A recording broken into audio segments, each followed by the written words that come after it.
The Gospel of Gold by G.S. Lewis. "Mr. Kurt," said Gold nervously, "when I came to raise the alarm, I had the whole town in mind, not a lone man. Maybe we should stop and talk about that." "No," said Kurt resolutely, widening his stride. "This has been a long time coming. Team Rocket's an evil gang that uses Pokemon for their dirty work. All it takes for evil to triumph is that good men do nothing, so I'm going to give them a lesson in pain." And then Kurt broke out into a full sprint. He didn't just run, he practically flew, hopelessly widening the gap between them. Try as he might, Gold could not keep up with him, and it was all he could do to keep the old man in sight. He marveled afresh at the sudden turn of the situation. Since coming to town, he had said very little, barely more than small talk with the cashier at a gardening store. But just that little bit had sent these events radically in motion. "Hang on, Slowpoke!" came the roar in the distance. "Old Kurt is on his way!" Gold came in sight of the well, just in time to see Kurt slam recklessly into the rocket who had been guarding it, sending both of them toppling headlong in. For a moment, he just stopped and stared, hardly believing his eyes. Did that really just happen? This Kurt fellow is a madman, an absolute berserker. A sudden fear for the old man's well-being came over Gold, and remembering himself, he rushed to the edge of the stone well and looked over the side. There was a rope ladder that extended all the way to the dark bottom, but Gold could not make out where it ended. Kurt must have fallen a great distance indeed. "Kurt!" he shouted worriedly. "Kurt!" He listened intently, picking up the barest hint of trickling water. There came a groan from far below, and then Kurt's hoarse voice echoed up to him. "Hey there, kid!" he called painfully. "I slammed down hard on my back, so I can't move." "Hard on your... Wait a second. You mean you didn't land in any water?" Gold lifted himself over the wall and onto the rope ladder, astonished that Kurt was even alive and talking. "Hang on! I'll be right down!" How on earth did he survive? He wondered, taking the rungs as fast as he dared to go. When he reached the bottom, Gold found his answer.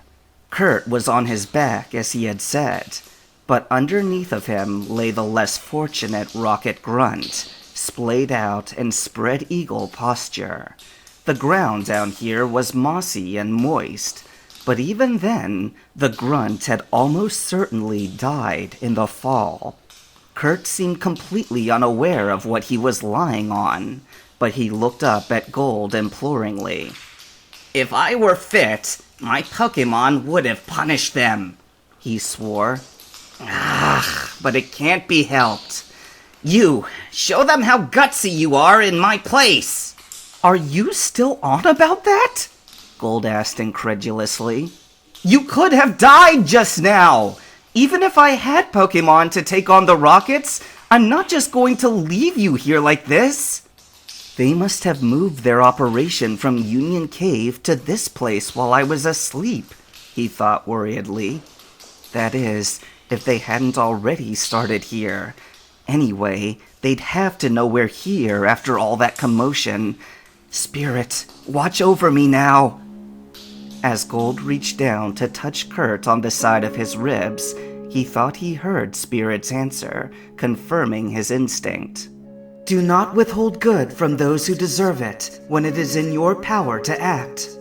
He nodded and closed his eyes, feeling power surge suddenly from out of his hands.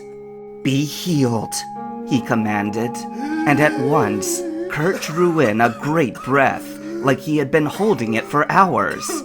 He coughed, breathed in again, and slowly sat up. Gingerly, he felt his back, then looked at Gold with wondering eyes. "What did you do to me?" he whispered. Unfortunately, that was all he had time to say. There was movement in the darkness ahead, and a feminine humanoid shape appeared. In the blink of an eye, Kurt sent a Pokeball spinning from his hand, and the resulting flash lit the stranger's features, enough for Gold to make out the R on her shirt. The next moment, a stub-tailed Slowpoke stood between them and the woman. "Team Rocket!" Kurt bellowed, the rage rekindled in his eyes. "My Slowpoke wants his tail back!" The female grunt was silent for the span of a heartbeat, but then she laughed, short and cold. "You want us to stop taking tails, do you?"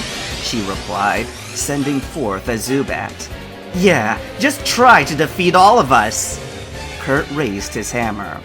"Fine," he said simply, before charging. The woman's face blanched with sudden fright.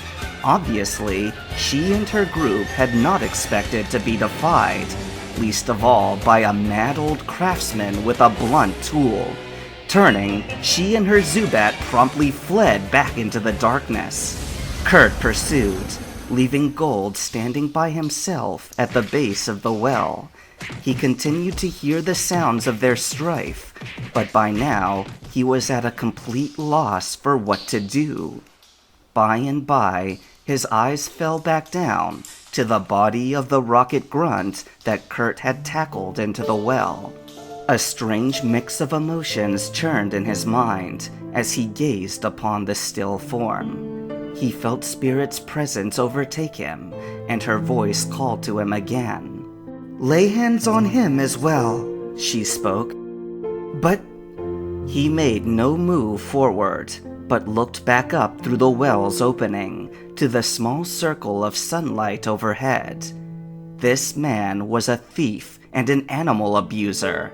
Perhaps that alone didn't earn him the fatal fall down the well, but there was something else which his face made clear. "Why do you hesitate?" Spirit asked, her voice carrying a tone that Gold had not heard from her before. It was familiar, but it did not suit her somehow.